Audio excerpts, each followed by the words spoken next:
جی ابھی آپ کو میں نے مزار کے اندر سے بہشتی دروازہ دکھایا. بہشتی دروازہ جانے کا راستہ یہ والا ہے جو آپ کو بیک گراؤنڈ میں اس وقت یہ چمکتا ہوا ایک دروازہ نظر آ رہا ہے. اسی دروازے سے مزار کے اندر جایا جاتا ہے.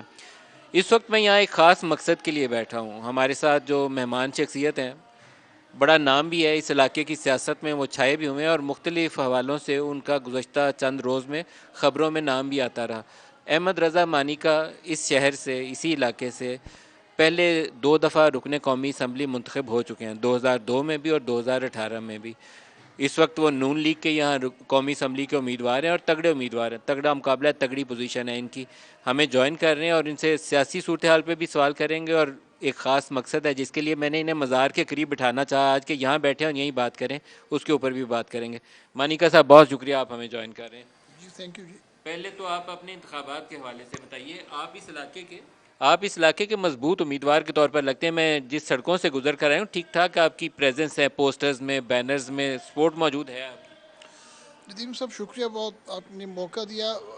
میں نے 2002 سے 2007 میں بھی میں ایم این اے رہا ہوں، اور اس ٹینیور میں ہمارے جتنے میگا پروجیکٹس تھے میرے پاکپٹن میں وہ میں نے دیے. سب سے بڑا سوئی گیس پاکپٹن کو میں نے دیا، اور اس کے بعد roads, metal roads, water distillation plants تھے، اور فارم ٹو مارکیٹ روڈز تھیں. تو ایک خدمت کی ہے لوگوں کی ہم نے اس 5 سال کے اندر. تو اس کے بعد دوسرا موقع ہمیں ملا ہے جب یہ 2018 میں دوسری نون لیگ کی گورنمنٹ کا الیکشن ہوا. اس میں پی ٹی آئی کی گورنمنٹ جیت گئی تھی، تو میں اپوزیشن میں آ گیا تھا. اس میں پہلے 4 سال پی ٹی آئی کے گزرے، جو کہ جس طرح گزرے ہیں، جس کیوس میں اس ملک میں گزرے ہیں، وہ تو میرا خیال ہے ہر آدمی جانتا ہے.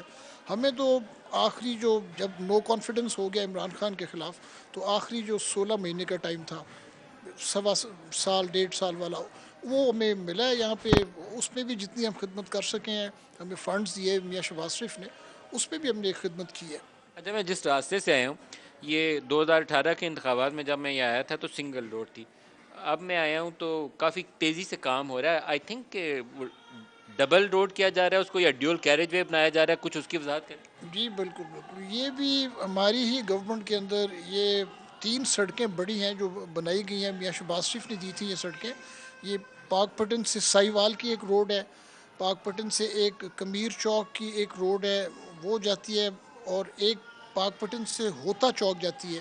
یہ ساری بڑی روڈز ہیں جو کہ میاں شہباز شریف نے دی ہیں. جی اس علاقے میں اگر دوبارہ لوگ آپ کو منتخب کرتے ہیں اور قومی اسمبلی میں بھیجتے ہیں، تو کون سی چیز ہے جو آپ کے ذہن میں ہے کہ کوئی یونیورسٹی بنائیں گے، کوئی بہت بڑا ایسا کوئی سائنس یونیورسٹی اس علاقے کے اندر قائم کرنے کا آپ کے دل میں خواہش ہو؟ بابا فرید ہے تو کوئی روحانیت کے حوالے سے آپ کے دل میں کوئی مرکز قائم کرنے کا ارادہ، کچھ ہے ایسی پلاننگ آپ کی؟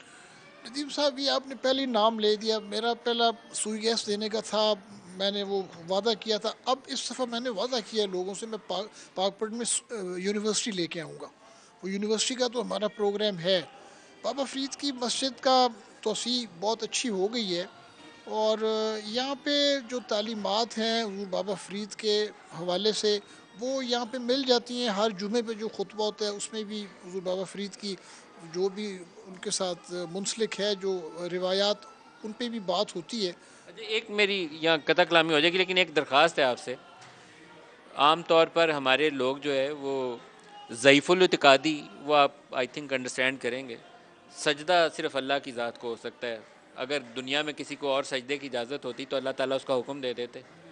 اللہ کے نبی نے اپنی سنت سے، اپنی حدیث سے وضاحت کر دی کہ سجدہ صرف ایک ذات کے لیے اور وہ اللہ تعالیٰ ہے. ایک تو اس کی وضاحت ہونی چاہیے، اس کے کوئی طریقہ کار، کوئی آپ کے یہاں بابا فرید کے شرائن کے ساتھ نا ایک کوئی انسٹیٹیوٹ قائم ہونا چاہیے. اور دوسرا، روحانیت کے حوالے سے ہمارے کنسیپٹس بڑے کنفیوزڈ ہیں. ہم سوچتے ہیں کہ مزار کے اوپر چادر چڑھانے سے صرف روحانیت آ جاتی ہے. جو بابا فرید کی تعلیمات ہیں، جو حضرت علی حجویری رحمۃ اللہ علیہ کی تعلیمات ہیں، وہ مخلوق کی خدمت کے ذریعے انہوں نے اپنی ذات کی نفی کرتے ہوئے لوگوں کی خدمت کر کے، قربانی کا راستہ اپنا کے، فاقہ کشی کر کے اس سے دین پھیلایا. اس میں ان کے اندر روحانیت آئی. ہم اس راستے کی بجائے اوپر ایک چادر چڑھا کے سوچتے ہیں کہ اس سے روحانیت آ جائے گی. اس پہ کچھ کام کریے، میری درخواست ہے آپ اس پہ ضرور کام کریے. جو بھی آپ نے باتیں کی ہیں ٹھیک کی ہیں، آپ نے جتنی بھی کی ہیں. میری بھی ہمیشہ یہ خواہش رہی ہے کہ حضور بابا فرید کی تعلیمات کو عام کرنے کے لیے یہاں پہ ایک انسٹیٹیوشن ہونی چاہیے. اب وہ ابھی تک ہماری خواہش ہی چل رہی ہے جی، انشاءاللہ نہیں وہ بنے گی. میں آپ کو خود ایز اے جرنلسٹ کوشش کروں گا کہ آپ کو سپورٹ کریں، آپ انیشیٹو لیں اس جی معاملے میں انشاءاللہ لوں گا اپنی، جب بھی آنے والا جو اقتدار کا ہمارا ٹائم ہے یہ میری پرائیورٹی ہوگی انشاءاللہ، میں اس پہ یہ ضرور کام کروں گا.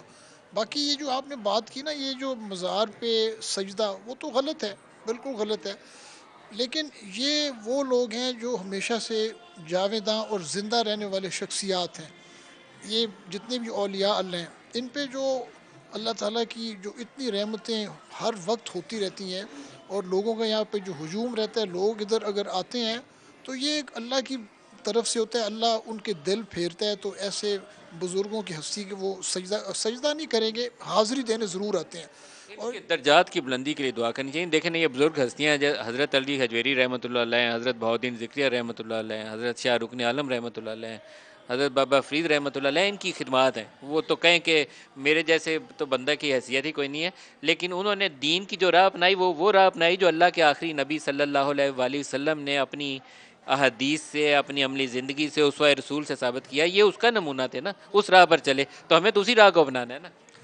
بالکل وہی راہ جو نبی پاک نے بتائی، جو ہمارے ائمہ کرام نے بتائی، جو بزرگان دین کی راستہ تھے، ہمیں اسی پہ چلنا چاہیے. بٹ یہ آپ کی بات صحیح ہے، ادھر لوگ مذہب سے دور بھی بہت ہو گئے ہیں، اور ہمارے علماء کا جو رول ہے، وہ ہمارے جتنی بھی رورل ایریاز ہیں اس میں ان کا ایک رول ہونا چاہیے علماء کا. جتنی بھی مذہب سے دوری یہ ہمارے دیہاتی لوگوں کی ہے، اس میں علماء کا رول ہونا چاہیے. وہ نہیں آ رہا سامنے. یہ میں ہمیشہ کہتا ہوں، ہم جیسے لوگ گناہ گار لوگ جو اوپینین لیڈرز ہیں، ہم لوگ میرٹ اختیار کرتے ہیں اپنی پولیٹکس میں. جب میں فیصلہ کرتا ہوں، میں دھڑے بازی پہ فیصلہ نہیں کرتا، میرٹ دکھاتے ہیں تاکہ لوگوں کو پتہ چلے اخلاقیات کیا ہوتی ہیں. اور دین ہمارا جو ہے وہ جس طرح نبی پاک نے بتایا، یہ ان کے فالوورز ہیں، یہ انہی کے فالوورز ہیں جو وہ دین کو آگے لے کے چلے. ہمیں بھی اسی راستے پہ چلنا چاہیے. ابھی آپ نے ایک جملہ استعمال کیا کہ ہم اقتدار میں آنے والے ہیں. آپ آر یو کانفیڈنٹ کہ آپ اقتدار میں آنے والے ہیں؟ انشاءاللہ جی بالکل پورا جی، کیونکہ اس وقت جو ہم رسپانس جو لوگوں کی طرف سے مل رہی ہے، اور خاص طور پہ آپ جس ضلع میں، جس شہر میں بیٹھے ہیں پاک پٹن، یہ نون لیگ کے ساتھ چلنے والا شہر ہے. اب اس کی پرانی تاریخ ہے، اور ابھی بھی جب نون لیگ کا ٹکٹ ملتا ہے تو لوگ آپ کی پذیرائی اور ان کی رسپانس بہت زیادہ ہوتی ہے. آپ کس کو وزیر اعظم دیکھتے ہیں؟ میاں نواز شریف جی. اگر نون لیگ اکثریت حاصل کرتی ہے، سادہ اکثریت، یا اس کے قریب آتی ہے، کولیشن گورنمنٹ کا بھی امکان ہے، تو آپ سوچتے ہیں نواز شریف وزیر اعظم ہوں گے؟ جی جی، اس میں کوئی دوسری رائے نہیں ہے. اس لیے کہ سینٹر میں بھی جو سیٹس، جو ہماری ایکسپیکٹڈ سیٹس ایم این اے کی ہیں، وہ ہمیں اندازہ ہے. جو رانا ثناء اللہ صاحب نے ایک فگر دیا ہے، وہ کیا ہے فکر؟ وہ فگر دیکھیں. پنجاب میں آپ کے 141 ایم این ایز ہیں ٹوٹل. ان کا ایکسپیکٹڈ یہ تھا کہ جی 100 to 120 M N As Punjab سے ہمیں مل جائیں گے. اور پچھلی گورنمنٹ میں تو ہمارے ٹوٹل ایم این ایز 85 تھے. یہ تو صرف پنجاب کی بات میں کر رہا ہوں. تو ہمیں پنجاب سے بھی ہمیں اکثریت ملے گی، یہ بھی ہمیں پتہ ہے جی انشاءاللہ. 100 سے اوپر نشستیں بہت ہی زیادہ اوور آپٹیمسٹک ایزمپشن ہے رانا صاحب کی. 141 میں سے 120 نشستیں، وہ تو پورا پنجاب آپ سویپ ہی کر لیں تب ہی ہو سکتا ہے. سر یہ آپ اگر تھوڑا سا ساؤتھ آف پنجاب میں بھی ایک چکر لگا لیں میں لگا رہا ہوں. تو پی ایم ایل این کی رسپانس سر آپ کو نظر آ جائے گی.